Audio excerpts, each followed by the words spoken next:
Hai warga Sukawedi, cerita ini aku dapat dari Boy. Sebenarnya aku dapat beberapa cerita juga dari dia yang bakal aku pisahkan ke beberapa episode. Dan cerita kali ini dia alami waktu dia masih SMA di rumah yang sampai sekarang masih dia tinggali. Pertama aku gambarkan dulu tata letak ruangan di rumah ini. Ruangan-ruangan di dalam rumahnya itu seperti huruf U, di mana bagian tengahnya adalah taman kecil. Bagian kiri dan kanan adalah kamar-kamar. For your information, total anggota keluarga yang masih tinggal di rumah itu ada 7 orang. Jadi ada sekitar 8 ruangan yang ada di sana, termasuk gudang, kamar mandi, dan ruang keluarga di mana ada TV dan sofa. Rumahnya ini agak unik juga sih. Sebenarnya kalau dari gambaran rumahnya mirip dengan rumahku dulu yang ada di Palembang. Jadi kalau dilihat sekilas mirip kos-kosan zaman sekarang, di mana ruang keluarga itu mirip ruang kamar yang diset sebagai ruang keluarga yang ada pintu walaupun tanpa jendela kaca.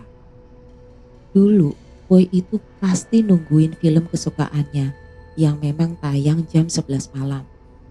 Udah biasa juga dia nonton sendirian. Posisi pintu ruang TV itu kan memang selalu ditutup kalau ada yang nonton di sana. Supaya suara TV gak mengganggu orang lain yang udah pada tidur. Lagi asik nonton, tiba-tiba kedengaran ada suara pintu dibuka. Kebetulan Boy memang hafal banget suara pintu di tiap ruangan di sana. Karena katanya setiap pintu punya derit suara yang khas. Dan dia yakin banget suara pintu itu asalnya dari kamar orang tuanya. Karena gak punya perasaan apapun, dia fokus lagi nonton TV. Kalau ada orang yang keluar kamar kan pastinya bakal balik ke kamar lagi ya. Tapi Boy gak dengar ada langkah kaki dari awal. Apalagi bunyi pintu yang ditutup. Penasaran, dia ngintip tuh dari balik pintu ruang TV. Dan ternyata pintu kamar orang tuanya tertutup rapat.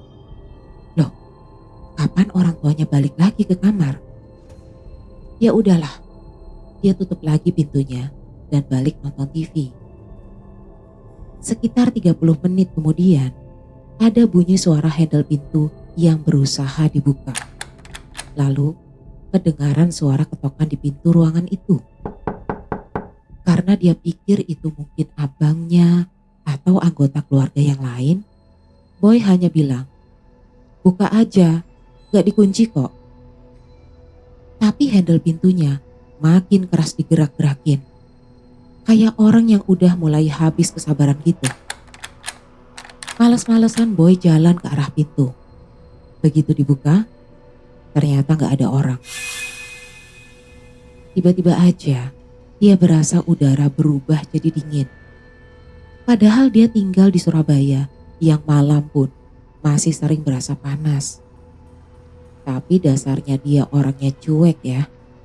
Dia balik lagi ke sofa buat lanjut nonton. Baru aja duduk, kedengaran lagi nih handle pintu yang digerakin. Awalnya dia benar-benar males. Karena zaman dulu kalau film serial itu kan gak ada siaran ulang. Jadi dia gak mau ketinggalan ceritanya. Ditungguin beberapa menit, handle pintu itu masih aja bergerak. Dan sesekali ditambah ketukan di pintu. Aduh, iseng banget sih, gitu pikirnya. Pelan-pelan dia deketin pintu yang handle-nya masih bergerak. Niatnya mau tangkap basah si orang iseng ini. Buru-buru dia buka pintunya. Waktu handle itu gerak lagi. Loh, kok kosong? Gak ada siapapun. Hanya ada hembusan angin dingin melewati badannya. Tapi Boy yang memang super duper cuek malah jalan keluar rumah dan cek sekeliling perumahan itu. Gak ada yang mencurigakan sih. Bahkan katanya dia sampai manjat pohon mangga depan rumahnya. Karena sempat mikir mungkin ada maling atau orang yang sempat nerobos masuk ke dalam rumahnya. Dan kalaupun melarikan diri, pastinya bakal kelihatan dari atas pohon itu. Tapi nihil. Dia turun dari atas pohon dan balik ke ruang keluarga. Niatnya sih mau matikan TV-nya dan balik ke kamar buat tidur. TV dan lampu ruangan udah dimatikan. Pintu ditutup, jalanlah dia ke arah kamarnya. Dia kan sekamar sama abangnya. Jadi memang kudu pelan-pelan jalan dan buka pintunya supaya abangnya gak kebangun. Tapi di tengah perjalanan, dari arah belakang, kedengaran langkah kaki yang kalau diperhatikan, seperti langkah kaki orang yang punya badan besar. Suara langkahnya juga mirip orang yang jalan di lantai tanpa alas kaki. Seketika lehernya kaku, gak bisa noleh ke belakang. Tapi untungnya dia masih bisa jalan walaupun terasa lebih berat setiap langkahnya. Begitu dia buka pintu kamar dan berhasil nutup, langsung lehernya gak kaku lagi dan dia bisa balik normal. Tapi gak sampai di situ. Handle pintu kamarnya bergerak cepat. Seperti ada orang yang maksa masuk. Logikanya bilang ini bukan manusia. Tapi gak yakin juga itu apa. Dia langsung kunci pintu dan nutupi semua badannya dengan selimut. Yang aneh, gak ada satu anggota keluarga yang terganggu atau dengar suara berisik handle pintu malam itu. Terbukti ketika Boy tanyakan ke orang rumah, mereka gak dengar keributan apapun semalam. Tapi yang paling aneh adalah, kenapa selama ini kok dia gak pernah ngalamin apapun kejadian mistis di rumah itu. Baru kali ini dia alami. Padahal dia lahir sampai besar aja tinggal di rumah itu loh. Tapi memang setelah itu gak pernah ada kejadian serupa lagi. Hanya kadang ada pintu salah satu ruangan yang membuka sendiri. Walaupun gak ada angin bisa buka pintu kayu seberat itu. Dan waktu didekati, pintunya menutup sendiri dengan keras.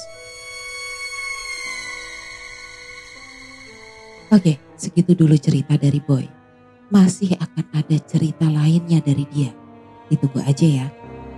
See you when I see you. Bye-bye.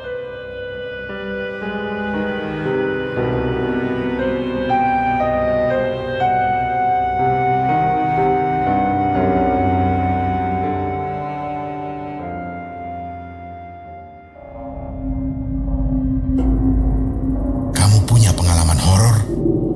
Kirim ceritamu ke podcast.ceritahoror@gmail.com.